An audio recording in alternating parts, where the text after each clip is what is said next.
আমার স্বামী আমার বোনকে বিয়ে করেছে। আমরা প্রেম করে বিয়ে করি। ঢাকা একা থাকি, দুজনের সংসার। আমরা দুই বোন। বোন আমার 2 বছরের ছোট। আমি প্রেগনেন্ট। আমার 7 মাস চলছে।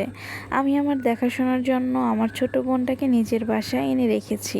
বোন আসার 2 মাস পর থেকে লক্ষ্য করছি আমার স্বামী আমার প্রতি অবহেলা শুরু করেছে আর বোনের সাথে গা ঘেঁষাঘেঁষি করছে। আমি স্বামীকে কিছু বললে, ছি তোমার মন এত ছোট, তুমি তোমার নিজের বোনকে নিয়ে আমাকে সন্দেহ করো। তোমার বোন মানে আমারও ছোট বোন। শালিকা 2 ভাইয়ের সম্পর্ক হাসি ঠাট্টারই হয়। আমি শ্যামলা, চিকন, আর আমার বোন সাদা, ফর্সা, লম্বা, শরীর আকর্ষণীয়। আমার স্বামী বিয়ের পর মাঝে মাঝে আমাকে বলতো, তোমার বোনের থেকে তুমি কিছু শিখতে পারো না? আমার বোন আর স্বামীর চলাফেরায় আমার সন্দেহ বাড়তে থাকে। রাতে আমাকে একা রেখে তারা 3-4 ঘন্টা বারান্দায় ছাদে সময় কাটায়। 3 দিন আগে আমার ইমোতে আমার স্বামী এবং আমার বোনের কাজী অফিসের কবুল বলার 1 মিনিট 48 সেকেন্ডের একটা ভিডিও আসে। আমি জানি না এই ভিডিও আমাকে কে পাঠিয়েছে, তবে সন্দেহ করেছি ওর কোনো বন্ধু পাঠিয়েছে, যাকে আমি বড় ভাইয়ের মতো জানি। আমি পুরো একদিন কারোর সাথে কথা বলিনি, শুধু কেঁদেছি।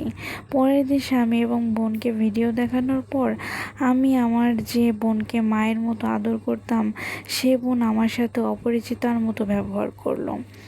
ওরা বলে, ঠিক করেছি, বিয়ে করেছি, তোর থাকতে ইচ্ছে হলে থাক, নয়তো চলে যা।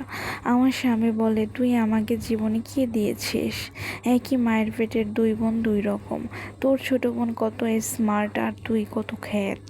তোরে যে কেন বিয়ে করছিলাম আমি এখনো এসব বিষয় আমার বাড়িতে জানাইনি, কারণ আমার বাবা অসুস্থ। এত বড় ঘটনা শুনলে কি হয় বলা যায় না। আর 2 মাস পর আমার বাবু হবে। আমি কি করব? আমার বোন আমাকে হুমকি দিয়েছে, আমি যদি ওদের আলাদা করাই তাহলে নাকি ও সুইসাইড করবে।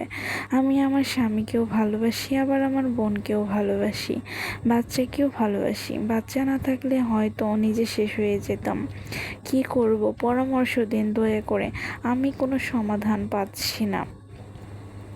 সত্য ঘটনাটি এক আপু লিখে পাঠিয়েছেন। গল্পটি কেমন হয়েছে অবশ্যই কমেন্ট করে জানাবেন আপনারা।